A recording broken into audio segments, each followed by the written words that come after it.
Hi everyone, so this lesson is for the beginners who want to learn algebra. So, addition and subtraction in algebra.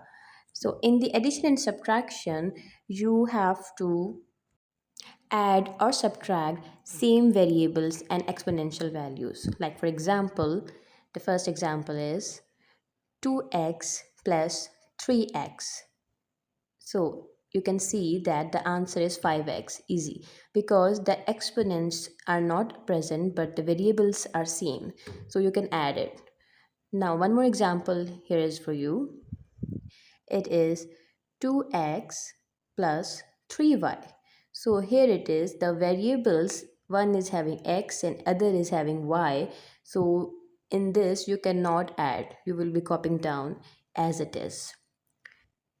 One more example for you. In this question, 2x square, you are getting the exponent plus 3x cube.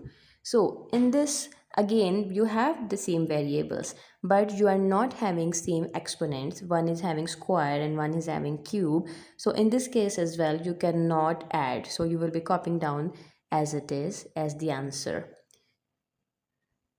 Okay, so there are some more examples. So example number 4 is 3ab plus 2ac. In this scenario, you have one variable same, that is a, but the another one is having b and one is having c. In this as well you cannot, so we will be copying down.